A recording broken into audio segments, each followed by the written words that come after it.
Hey, everyone. So this is Rashad with Journey to a Million, and I'm super duper excited to have this gentleman with me today. I've been trying to set something up with him for a while. We both have missed each other, but now we are finally here. And I have Mr. Dan Otter, who is the executive director of the nonprofit 403bwise.org. He's a teacher, writer, a biking enthusiast, and he also is behind the series Learn by Being Burned. So I would like to welcome to the show today, Mr. Dan Otter. How are you doing today, sir? I am great. I'm honored to be on this broadcast. Thanks for having me. Hey, thanks for showing up. So I just want to make sure I got it right. Are you Mr. Otter or Dr. Otter? Well, I do have a doctorate. I have a PhD, but what I like to say is if you and I were in a restaurant and one of us you started choking, I would not be able to help you. Okay. So I'm the philosophy doctor. Hey, there you go. Well, congrats on that, Dr. Otter. I appreciate it. A lot of work and I learned so much. And I'm really happy I did that. I did that at age 40, stepped away, and it was about a five year program. And here I am, almost 10 years later, and I'm really glad I did it. Good stuff. So what did you get your PhD in? So it was in the College of Education at the University of New Mexico, and the program was Language, Literacy, and Sociocultural Studies. Really changed and broadened my awareness of societal issues that are beneath the surface, but not always beneath the surface. A different look at the history of this country, I think a more authentic look. And I also was able to work in financial literacy because I think it's a social justice issue. And so for my actual thesis, I looked at the history of teaching personal finance in this class. And not to get too off topic, I'll just say real quickly, we used to do a much better job of it. It was embedded in home economics. So in the 30s, 40s, we did a pretty decent job of teaching this topic. And then when Sputnik went up in the 50s, the Russian satellite, they beat us into orbit. It caused an overreaction by those who create curriculum, and we started de-emphasizing these sort of life skills classes, and they began to exit schools. And thankfully, we'll get into this. The person who funds our website, he has a nonprofit. This is Tim Ranzetta. The nonprofit is Next Gen Personal Finance. Their goal, and they're making great strides, is that by 2030, every kid graduating from an American high school will have taken a standalone personal finance class. That's awesome. I would love to hear more about that because I know in my district that, I'm a director in the student services department and my superintendent and I have been speaking about a new initiative where we're going to be doing personal finance, literacy in our district. So the only issue is that I'm worried that the people who are going to sign up for the Zoom courses are going to be those people who are interested in it anyway. And the people who aren't interested aren't going to pay any attention. So I need to figure out the best way to get it out to the 16,750 kids in the district, I know it's so hard. And again, one of the things I found in my research into teaching personal finance, I did a survey of over 1,000 educators, and basically they all agreed that it was important.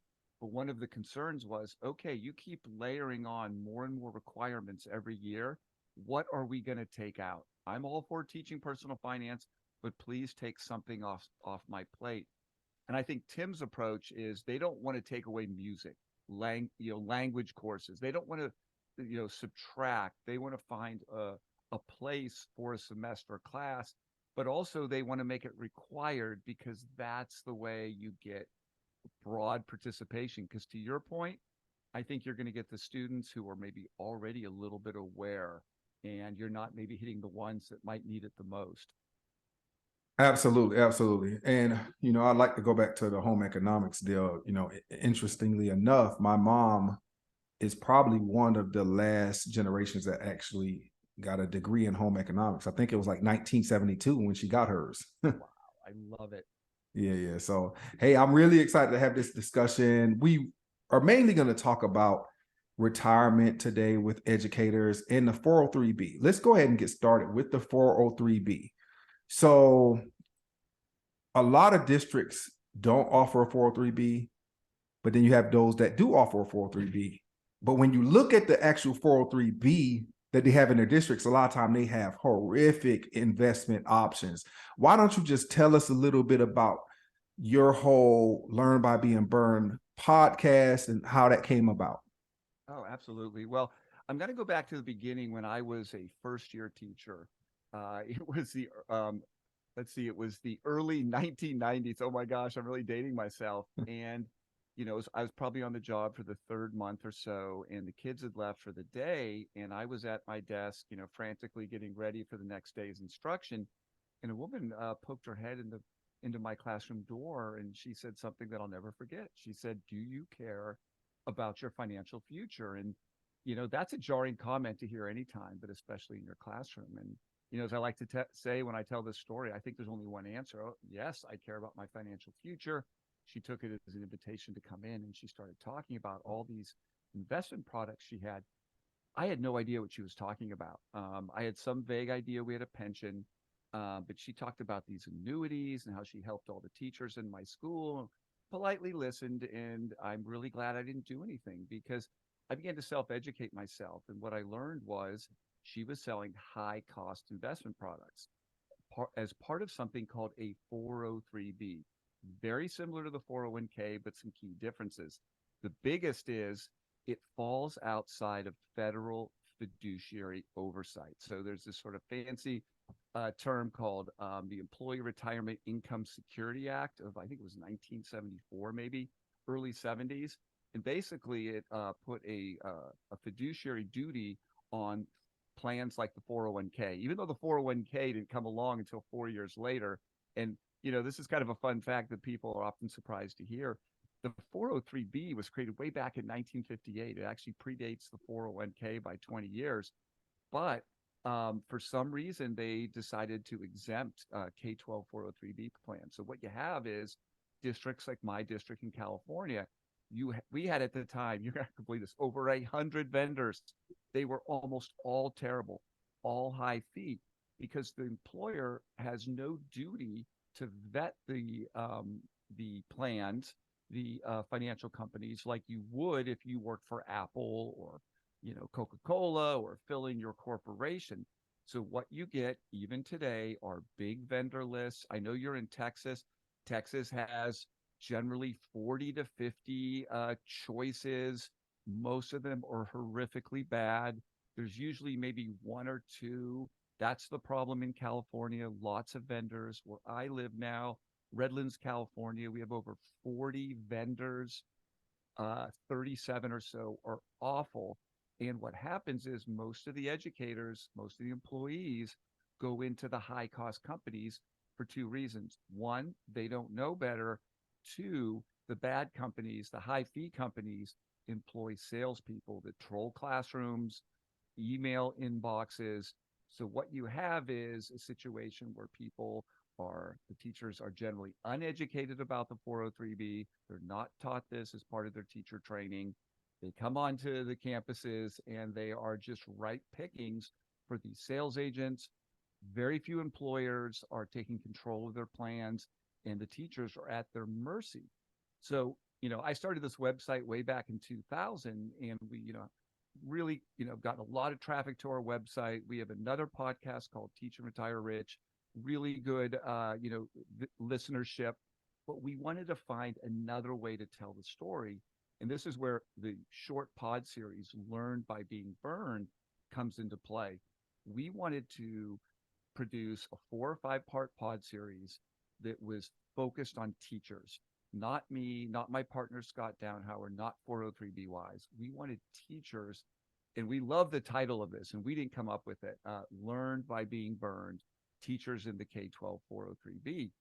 We wanted to have teachers share how they were burned, and then how they learned and the changes they are making. And we released this pod series in April. We've gotten such great feedback.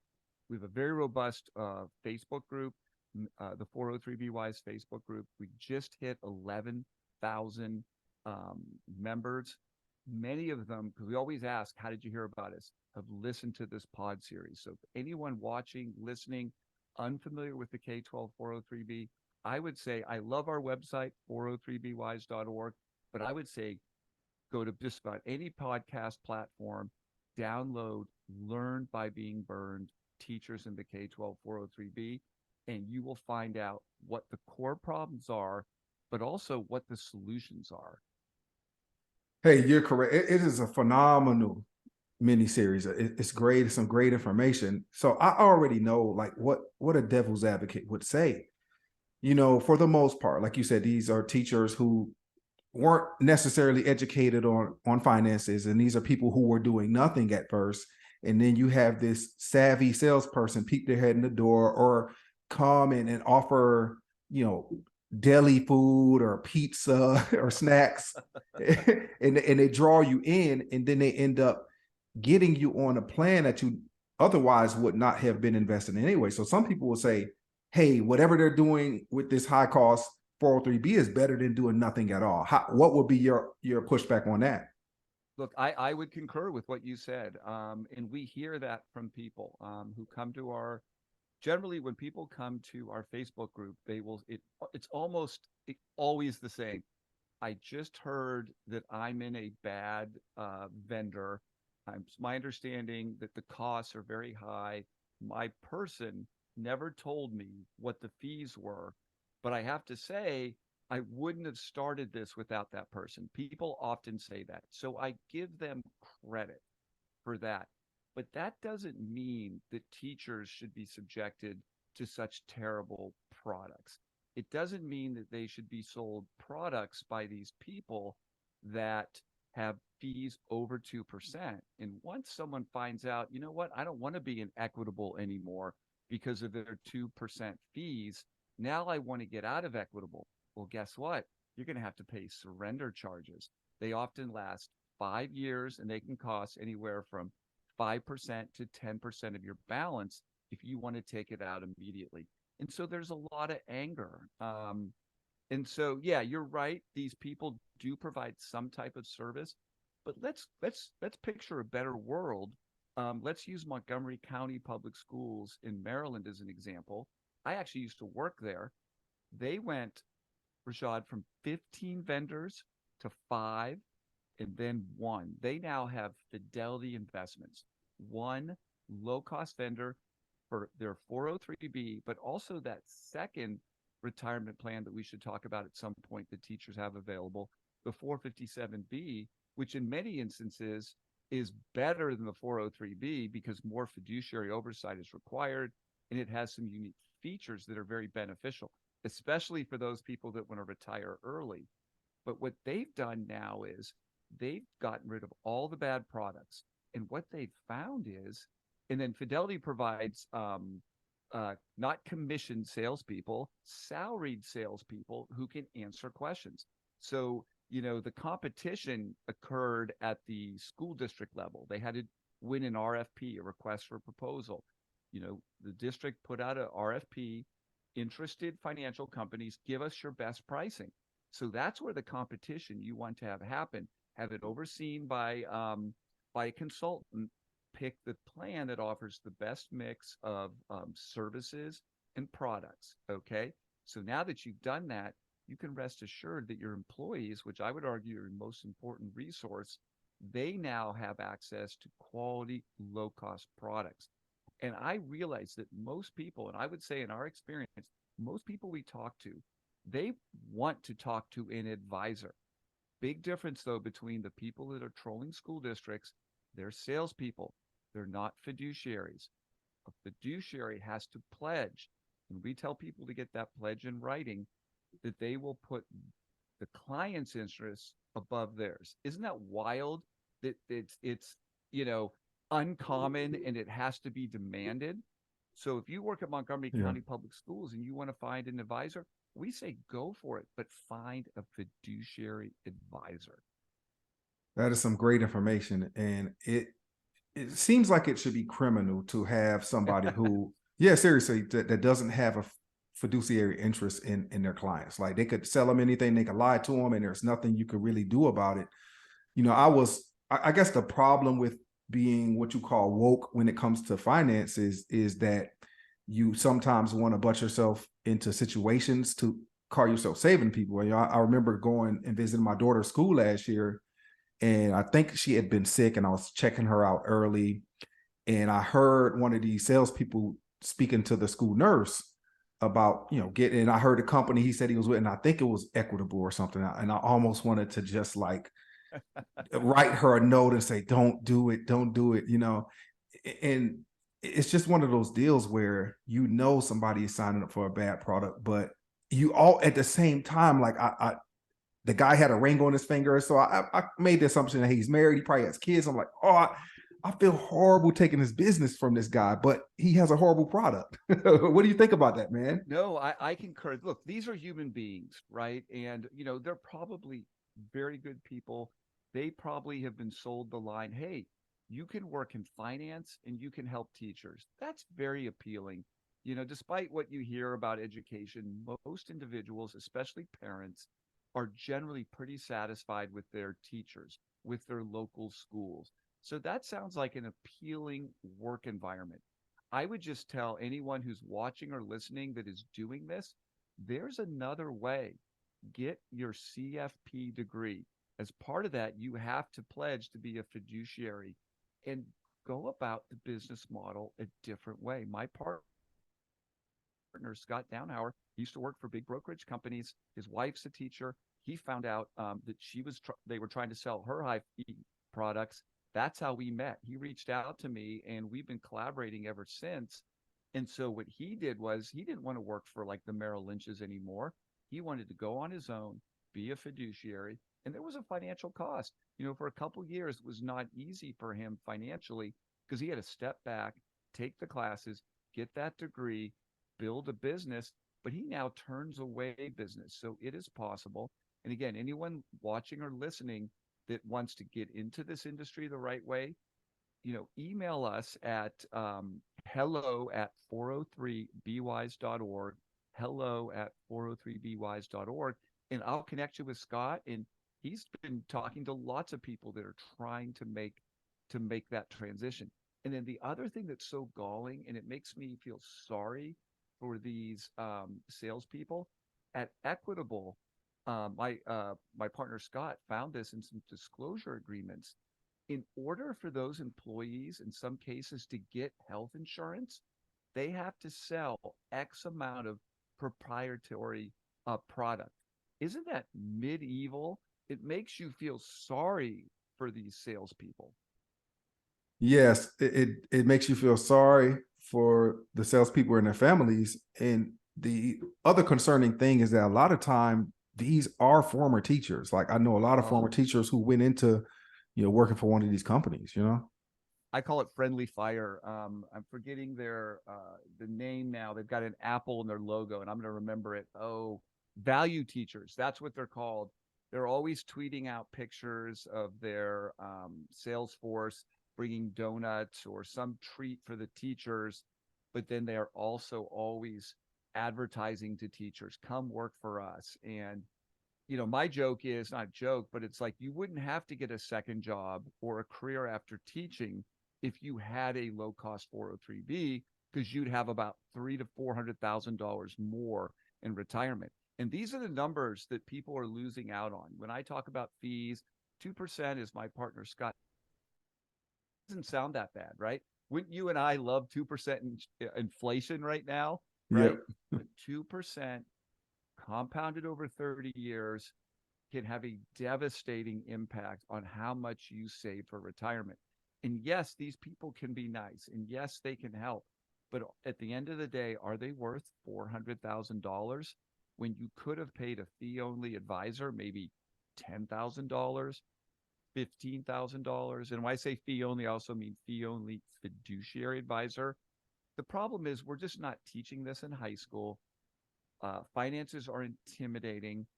What gives me hope, in addition to what Tim Ranzetta is doing with Next Gen Personal Finance, are people like you. The education you're providing, the the financial independence movement. I never had this available to me like FIRE. That is something I think I would have latched on when I was 23 years old. This is a relatively new phenomenon. And we interact with a lot of these people, and they're as just as impressive as you are. And what you're doing, you're making a difference. You are really changing this dynamic. Hey, I really appreciate that, man. I wish I would have known about fire in high school. I wish I would have known about it when, the moment I graduated from high school, I would have stayed out of debt and I would have invested at least 25% of every dime I made. And I'll be in a great position right now. Well, what do they always say? Something about like, planting a tree. The best time was 30 years ago, because then you got the shade today. But if you haven't done it, then the next best time is right now. Absolutely.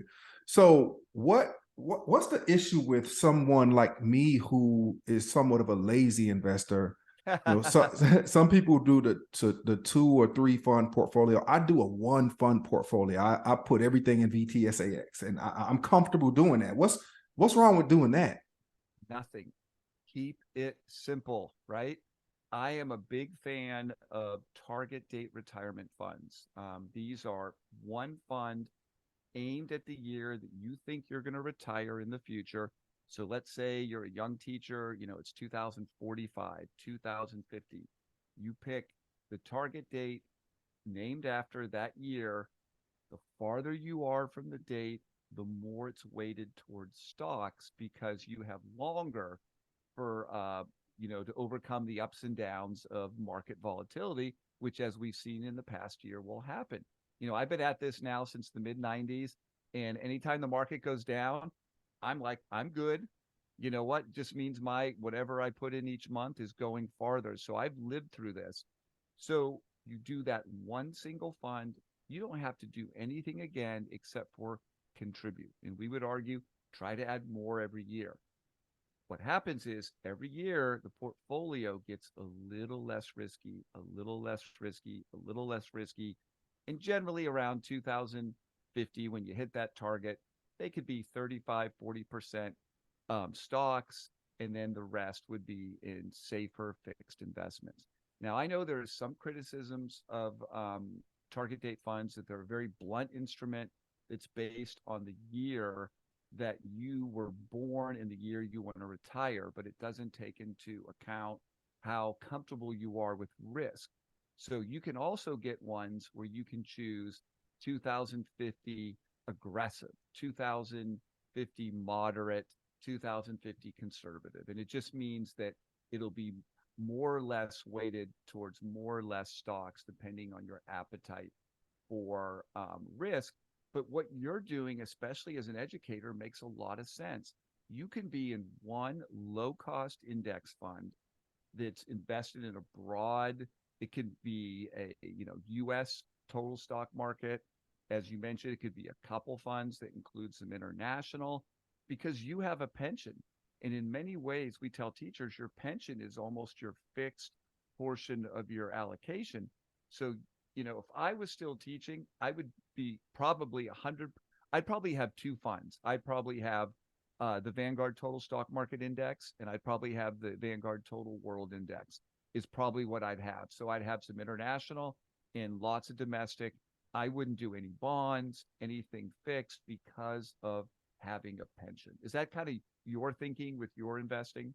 Yeah, I look at it, we're going to get a nice pension. We'll be debt free, mortgage free and everything by the time we retire. So I kind of look at it like 403B or my SEP IRA, my Roth IRA, they're all like gravy. It's just all play money. So I could be more risky with it, and it's no reason necessarily to have it in bonds or anything, and the target date funds are phenomenal funds. They're great funds for people that want to have less risk as they get further along. And it's like having a very low cost manager almost, because it is automatically reallocating itself.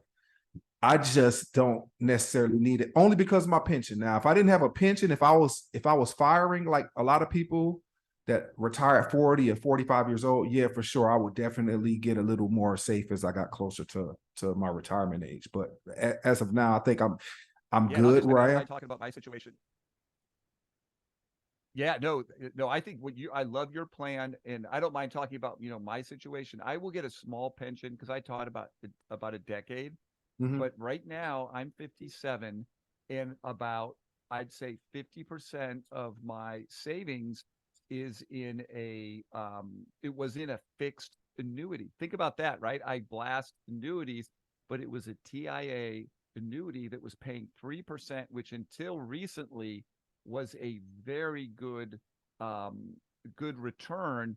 I have since sold that, and now it's in a money market fund, which is paying about that. And Mhm. then it'll allow me to get into, I will buy back into another fixed annuity. I think I have to wait 120 days, and I'll probably get in at 4 or 5%. And so I'm going to have half of my retirement account in a very safe fixed investment. And then the rest, I'm in total stock market index, and I'm also in the total world index. And that's it. I like simplicity. And that's very, very simple, very simplistic. So I think you're doing a great job there. You mentioned something earlier, and I was going to ask you about the 457. I don't, I have invested in the 457. Once my wife and I each max out our 403Bs last year, we put some money in the 457 just to help with, with taxes. But you don't hear much about 457. That seems like it's a forgotten account, but it is definitely, better if you could find a good fund in the 403B because of the fact that you don't have to pay the 10% penalty. I think if you're like 50 or older or whatever. Exactly. Yeah, yeah. So why isn't the No, exactly. 457 as popular? Well, so I'm glad you brought this up. So the 457B traditionally was for state employees. You worked for a state government, police officer, firefighter, these type of folks, but also educators are considered government employees. So you can contribute to a 457, but not all school districts have a 457. Generally, most of the K-12 403B school districts, public school districts we've come in touch across have a 403B. Not all have a 457B. But here's what's so great about the 457B for those folks that want to retire early. It has a provision that when you separate service, so let's say you're a teacher and you want to retire, I'm going to use a real low number, even though like I don't know, I know how realistic this is, but let's say you want to retire at age 35. I mean, that's not unheard of. And you have a 403B and a 457B. You separate from service, you quit your teaching job, you're going to be penalized if you take money out of the 403B. You have to wait until you're generally 55. There's another way to do it at 50, but just for all intensive purposes, let's just say it's age 55. But with the 457, you can take it out at any age, tax penalty free. So you're not going to get hit with that 10% penalty by the government. Now you're still going to owe taxes on it. So if you take out $10,000, it's going to look like you earned $10,000 and you'll pay whatever taxes you owe on that, but you won't get hit with the penalty. So we think this is a great tool for teachers who maybe they want to retire, even let's say age 50, and they don't want to start, tapping their 403B until 55 and maybe their pension until 60. Because I know a lot of people, if you can hold off on, beginning to access your pension, you're going to just increase your payout. So again, we're called 403bwise.org, but our joke is probably the solution to fixing the 403B is killing the 403B and getting every school district to offer one good 457B. Because in addition to that provision, there's two other things about it. And I touched on it earlier. More fiduciary oversight is required of the employer. So generally, 457Bs, the products are lower cost, generally less financial companies being offered in a 457 at a school district. And then the third thing is they have something called the 3-year rule. So if you are 3 years from retirement, and your plan allows it, the plan can, but not all do. If the plan allows it, you can double your 457B contributions for 3 years. Plus, you can max out your 403B. So conceivably, you could do, I think it's for 2023, both 403B and 457B are going up to 22,500 in regular contributions. So you could do $45,000 into a 457B for 3 years. You could do 22,500 into a 403B. You can also do, and if you're over age 50, an additional 7,500 into the 403B. And I should point out, if you take advantage of the 3-year rule in the 457B, where you're doubling the contributions, you can't also do the age 50 for the 457B. But again, double the 457B, max out the 403B, take advantage of the age 50 in the 403B.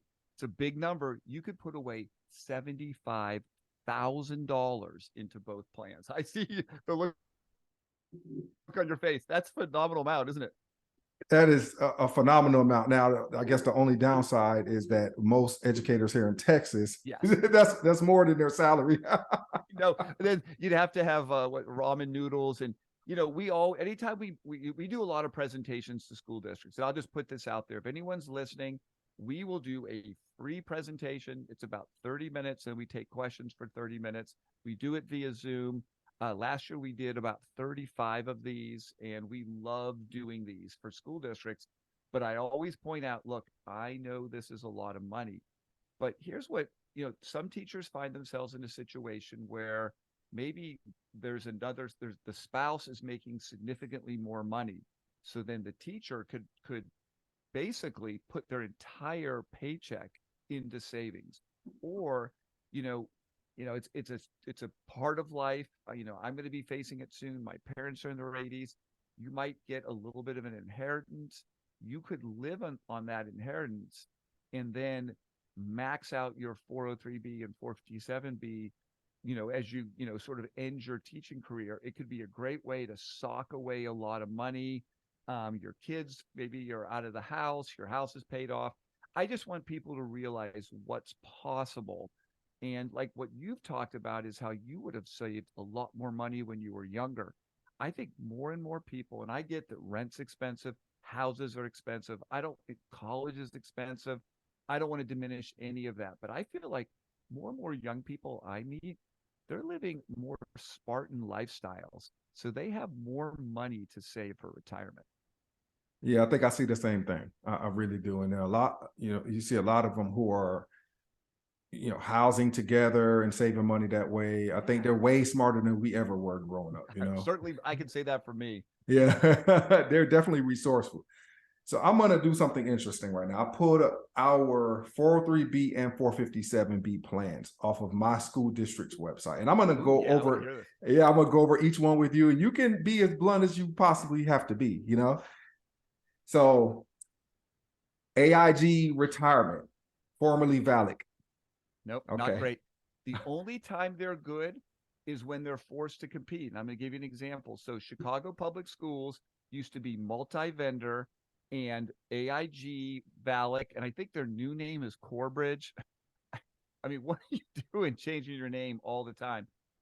So they were forced to compete, like that example I gave with Montgomery County Public Schools. They were chosen, and their 403B in Chicago Public Schools, AIG, VALIC, Corebridge, whatever we want to call them, is fantastic. And we actually rate that school district as an A. But I'm going to guess that they're not the only choice you have, right, Rashad? Oh, I'm going to go over all of them. Okay. And you can if you can go from 1 to 10, you could just 10 is being the absolute best, 1 being the absolute worst. So what'd you give that? What'd you give that one? Here. Well, you know what I'm going to do is, so what you go wait. We actually grade all of these vendors. Well, not every single vendor in the 403B market, but the majority of them. And what we do is we assign a color. So we use the traffic light system: green light, go; yellow light, caution; red, stop. So AIG is one of our red vendors, which means stop, do not use. And we have 3 levels of red. We have a red plus, red like almost like a C plus, and then the red is C, and then a minus. Actually, these are Fs, I should say. F plus, F, F minus. All right, keep hitting me. Okay, American Fund, Capital Guardian. American Funds are okay. They are a red plus vendor. For a long time, they were the only advisor sold products that were okay, but we still rate them as a red. Okay. Americo Financial Life Annuity. Yeah, Americo is a red vendor. Ameriprise Financial River Source. Red vendor. Aspire. Aspire. Okay, now this is a great, I'm really glad you brought this example up.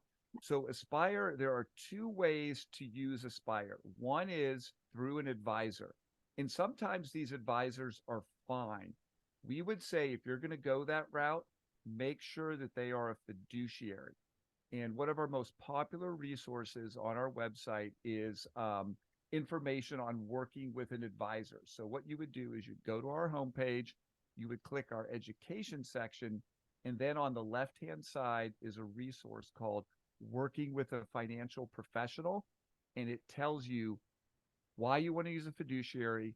We literally have questions that you can print out to ask a potential advisor. We also have a fiduciary pledge that you can print out and have them sign.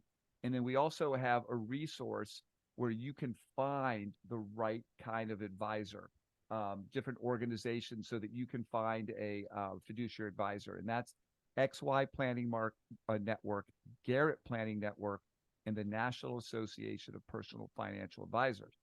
Now, I only talked about one way to use Aspire.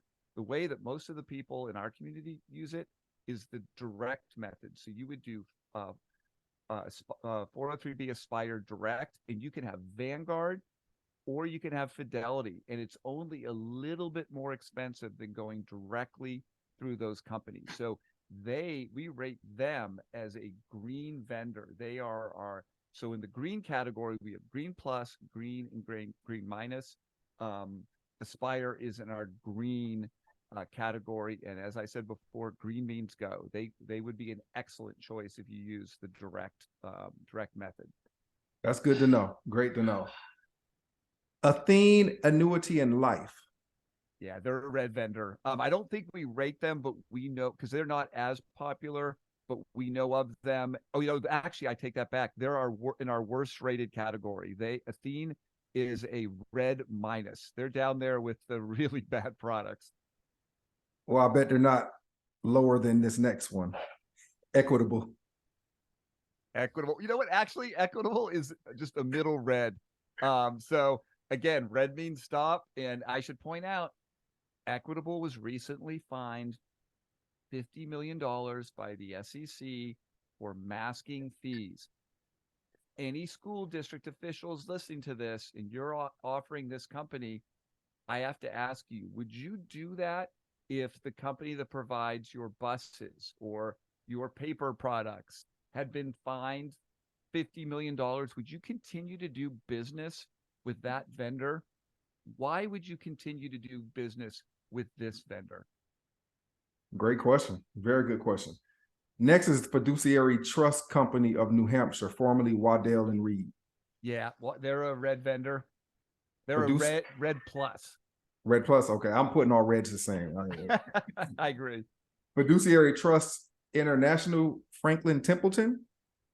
Yeah, Franklin Templeton, again, I think you can get mutual funds through them, but again, they're higher cost and they are a red vendor. General American.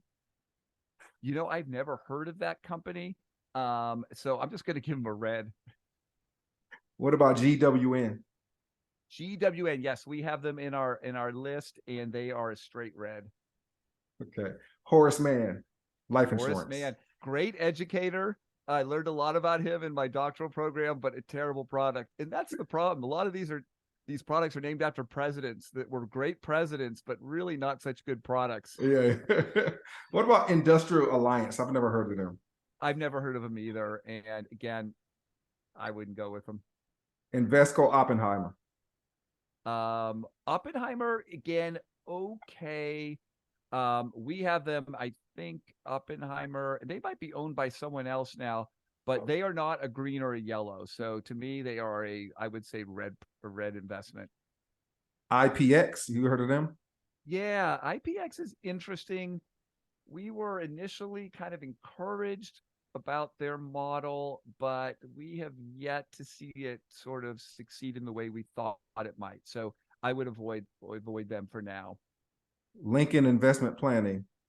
Okay, so Lincoln, there's the one named after the president, right? A pretty good president. Lincoln, there is two different Lincolns, Lincoln Investment, and then Lincoln National. Lincoln Nat, yeah. And so Lincoln Investment offers something called the Participant Direct Plan. And this is like we kind of joke that it's a secret low cost option.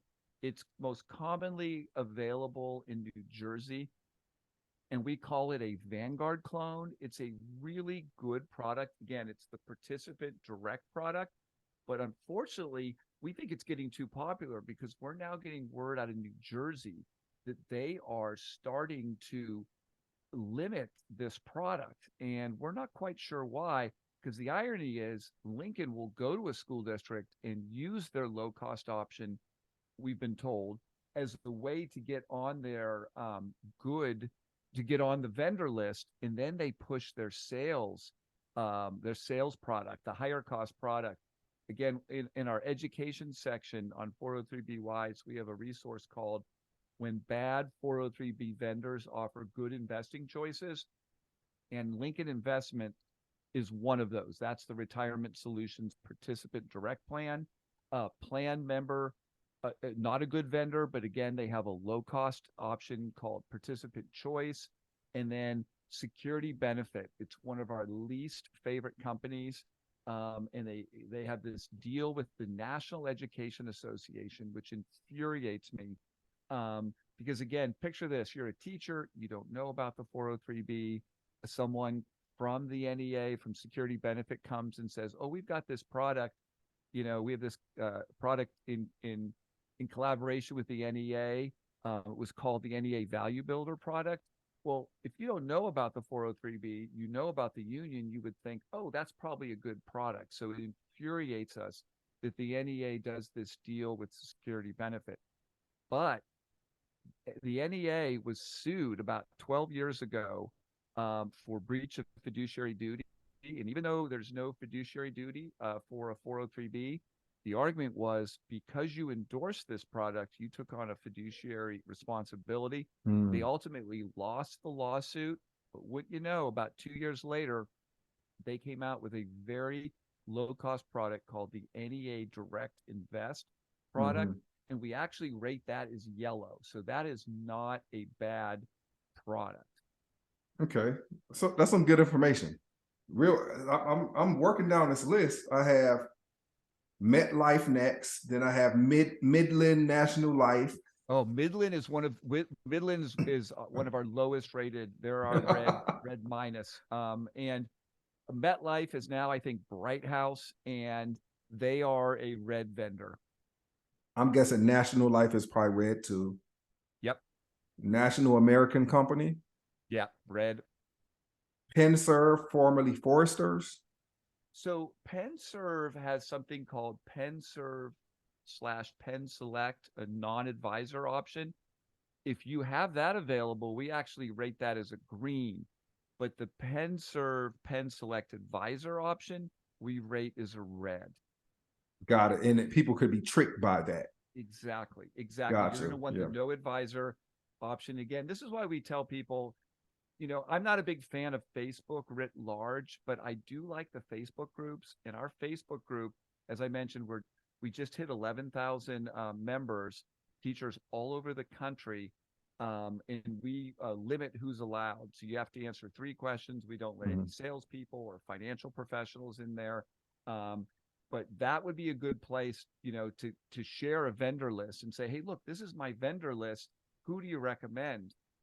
Or it's something I'll do a quick little pause here.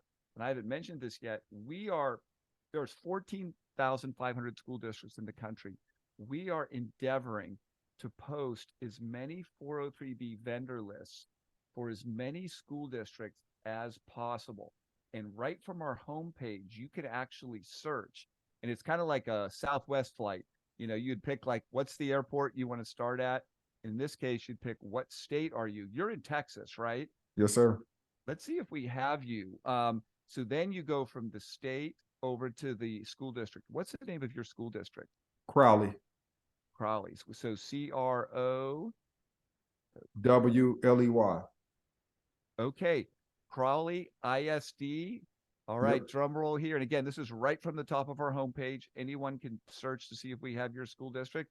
Let's see. Oh, we don't have it. But Okay. what you can do is click on, if you send me your vendor list, I'll upload it.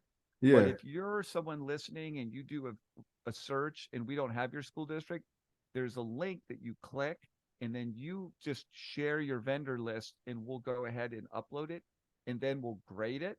And I just want to give you some this quick information on we've almost have 4,000 school districts. This has been so much work uploading. So you're almost a third done with from all the districts in the country.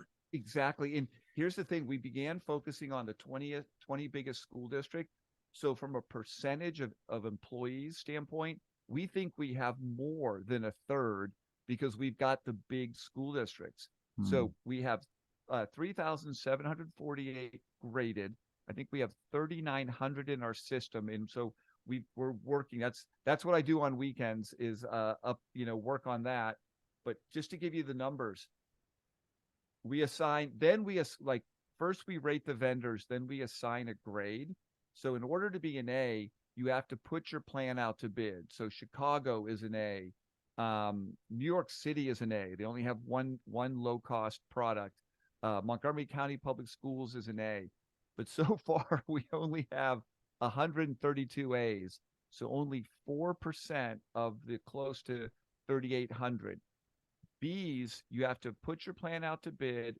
It can be multi-vendor, but all the vendors have to be low cost. And we have 17 of those, which is less than 0.5%. The biggest number are C's, and that is 57%. And so I can already tell that your vendor list would probably be a C. A C, you get a C if you have at least one low cost, one green vendor. And in your case, that would be Aspire. Now, I'm hoping at the end of the list, you say you've got Vanguard. But because I didn't hear Fidelity, because I think you're doing it alphabetically, but that's how you earn a C. And then 23% are D. And then that means you have to have at least, you have to have at least one yellow to get a D. And then an F is 16% of the ones we've graded, 610. And that means you only offer red vendors. And again, from our homepage, you can search. You can also look at how we grade, and then we have examples of school districts that are an A, a B, a C, and then a D. But the sad takeaway is 40% of the districts we've graded, and these percentages have not changed. Rashad, when we had 500 in our database, it was basically the same distribution, 40% D and F, 55 or so percent C, minuscule B, small A. And we don't think that's going to change when we get to, hopefully, 6,000, 8,000 school districts. That's some phenomenal, great information. And it's discouraging because I know personally a majority of people cannot survive off of just their pension alone. The average pension here in Texas is probably about $2,100. And then you have to take into account those people who are getting like an $8,000 a month pension, who were way at the top, superintendents and district admin. And then you have to factor, I was talking to somebody today who said she can retire next year. Her pension would be $1,100 a month. She's a secretary. So the fact that you have to supplement your pension with a 403B, and if you're in one of these districts where the only options are the red options, that is highly discouraging. It is. As I said, it could be $200,000, $300,000, $400,000 hit. And even the districts that are C, like on one hand, that's great, 60%. If you add up the A's and the B's and the C's, you could argue, 60% of teachers and educators and school district employees that in districts that we've rated have access to a green vendor. But the problem is no one's educating them. They're not using the green vendor. I do a weekly blog post, and I just we got the data on Los Angeles Unified School District. They this is hard to get this kind of data, but we were able to get it. This is one of the biggest school districts in the country. $8 million is contributed each month. The overwhelming majority of it goes to National Life Group and Midland Life Group, two crappy vendors that we rate as red minus. Only 9% of the money goes to the one green vendor that's available. This is only available in California. It's called CalSTRS Pension 2. CalSTRS is the California pension, and that agency realized how bad the 403B was in California, so they came out with their own 403B product called CalSTRS Pension 2, and it is excellent. It's one of our favorite. But again, just because it's on a vendor list, it doesn't assure that the educator is going to use it, because again, they don't know what they don't know. They don't, they just think that, hey, I'm investing $500 every month or $1,000 every month, and they think that's a great thing, but they don't realize ultimately every $100 they put in, $2 is going to somebody else. And I just can't imagine doing that, So we're looking at my list, and I'm going to go ahead and wrap up the 403B list. There are multiple other companies here: Transamerica, Victory Capital, Voya. But then right at the bottom, about 3 from the bottom, is Vanguard. Yeah, right. Good to hear. I love that. And that's Vanguard's who I had. got good name awareness. That is something like, CalSTRS Pension 2. People have heard of CalSTRS, but Vanguard is increasingly, I think, penetrating folks that are not the psyche of folks that are not investors. So that I'm so glad. I'm going to guess that's where you invest. Hey, I've been maxing out. Guess. We have been maxing our 403B with Vanguard. I think we just hit year 3. We've been maxing it out for 3. Yeah, and it's great. That's a chunk of money for 2 educators, man. That's impressive. It is, and then we do our Roths with Fidelity. So we like that balance. 2 great companies. Fidelity and Vanguard are our 2 highest rated companies. So you are, it's no surprise to me. You are very financially astute. Hey, thanks, man. I guess Schwab will be number 3. Yeah, Schwab they don't offer a 403B, but that's where I started. That's how it wasn't a 403B. It was an outside of retirement plan. My dad gave me great advice. He said, I could tell you what to do, but instead go to Charles Schwab. And this is in 1992. And he said, and at the time, excuse me, coming off a cold here. They have something called their select fund list. Just go pick something off the select fund list. And I did. And it was a low cost mutual fund. And, we're talking 30 years ago, but Charles Schwab, they really pioneered low cost investing. They were one of sort of the first brokerage companies to really bring down prices. And then once I learned about Vanguard, I only had eyes for Vanguard. I love Vanguard, and the only reason, so I'm investing with them through our 403B. They don't offer Fidelity, but then I'm doing Fidelity in our Roth because they have the zero cost funds, and that's amazing, what we're investing in. Oh man, it's like sound real, right? Yeah, and I understand it's kind of like Costco and Sam's, where you have the loss leaders and the hot dogs and pizza. They want to get you in the door. I understand, but I haven't done any of the investor things. I just invest in those funds, and I haven't bought anything else. Hey, so real quick, let me look at these 457s real quick. Yeah, let's hear what you got.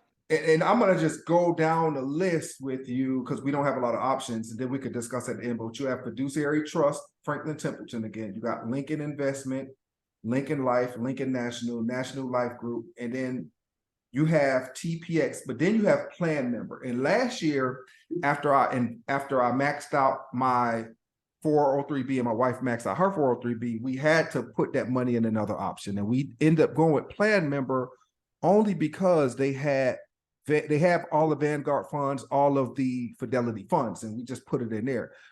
But I didn't see any weird fees for the 457. Is there something I'm missing? It's hard to say because each plan, is a little bit different. Generally, 457Bs are better than the 403B. Chances are the fees that company probably charges a lot more in their 403b product, but there's a potential for it to be reasonable. I would just try to get as much information as I could and see if there's any like additional add-on fees. Hopefully you're just paying whatever the underlying investment is charging. Okay, got it. So either way it goes, I think it's okay. I stopped with the 457. I think inflation kind of hit a lot of us It pretty hits hard. I get that. So I'm like, hey, we can't do what was it, $82,000 a year investing with You inflation. strike me as someone eventually who will be able to. Vanguard doesn't offer a 457B, but you might want to see if your district would add Fidelity, because they have a very good 457B. But again, not knowing the details on, you said plan member, right? Yes, sir. Yeah, it may be a fine plan. I just don't know the specifics of it. So how difficult is it to, as we wrap this call up, how difficult is it to get a district to look at another fund, add 457B like Fidelity? It is my partner. His favorite answer is it depends. We get teachers all the time on our Facebook group who are just at the end of the rope. I've been trying to add a 457. I can't do it. I've done this. I've gone to the school board. I've gone to the benefits official. The strategy we tell people is, we like to joke, we use a war metaphor, build an army. Don't immediately go to the benefits official. Tell your colleagues first. Let your fellow teachers know. And this is where we think learn by being burned can come into play, because it's teachers telling their story. Then get a group of people and go meet with the benefits officials. We always say it's not like the benefits officials have some special limited only to them plan. They have the same investment choices as everybody else. It would seem that they would want the best possible options. So go ahead and do that. So we hear these stories of it being arduous. And then we even did a podcast on this in our Teach and Retire Rich, our regular podcast.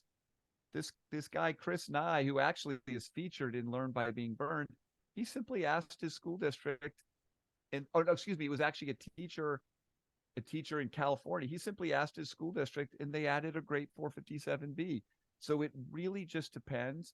Again, I would say come to our Facebook group and you can learn from people who've been successful, and you can collaborate with people who are still working on trying to get a 457B, a good one, made available, or trying to simply get one good 403B option. That's the thing that's heartbreaking to us. There are all these districts that have D's and F's where they can't even get one low cost choice. And that's the sad thing. At least in my district, we have two. I mean, Yeah. I knew we had one, and if I were to get anybody signed up, or if I were to convince somebody to get signed up in my district for 403B, I knew that I could say, hey, I'm 100% comfortable with Vanguard. And unfortunately, some districts don't have that. So that's discouraging. But that's why we're here. Yeah. That's why we're here. And my next goal, I got a pretty good relationship with our executive director of finance in the district. So my next goal is to reach out to him and say, hey, can we see about getting this Vanguard 457B in the district? Oh, it would have to be Fidelity. Yeah. That's what I mean. I'm sorry, Fidelity. Yeah. Fidelity. But you know yes. what? Stay tuned, because I think Vanguard's eyeing the 457B. We know some people over there. And again, we've heard nothing concrete. But again, these companies, they have an eye on the 403B too, because there is billions of dollars of assets under management. The 401k is starting to get saturated. If the 403B market ever got cleaned up, oh my God, these big companies would swoop in and it would be fantastic. Hey, that's some great information. So, Dan, I am going to hang out with you for a little longer once we actually end our official call. Right. But I want to, because I could talk about this stuff all day. I really can. Me too. So whoever watches this video, can you give them a little more information about yourself and how they can find you, and Absolutely. how they can contact you? No, I really appreciate that. So come to 403bwise.org. We're a nonprofit. We sell nothing. We are so fortunate to be funded by Tim Ranzetta, who runs that amazing nonprofit whose goal is to get personal finance in the schools. ngpf.org or Next Gen Personal Finance. Come to our website. My email is dan@403bwise.org. We have 2 podcasts, the tongue-in-cheek named Teach and Retire Rich. We have almost 250 podcasts already. I can't believe this. We've been doing these for 9 years. And then we also have this short series called Learn by Being Burned. It's 5 episodes, teachers telling how they were burned and then how they learned. And then we have 2 follow-ups to that, one solely on how to find the right kind of advice. And then we also interview the teacher who was the narrator and then the head writer of the series, who we think just did a phenomenal job. So I would say, go to those resources and then finally join the 403B Wise Facebook group. We have more than 11,000 educators. I can almost guarantee whatever your challenge is or your question, someone there will be able to answer it. Thank you for that information. Ladies and gentlemen, Dr. Dan Otter. I'm amazed. I'm appreciative of him taking his time out of his wonderful day to come on and join us today. And I hope that he gave some really valuable information to anybody who is considering opening a 403B or anybody who's struggling with any choices that they may have to make in the near future. So, ladies and gentlemen, please reach out to this gentleman. I will put the information in the comments below the video. And Dan, thank you for stopping by. The pleasure is all mine, and keep doing what you're doing. I really appreciate it. Hey, I appreciate you, man. Take care. You too.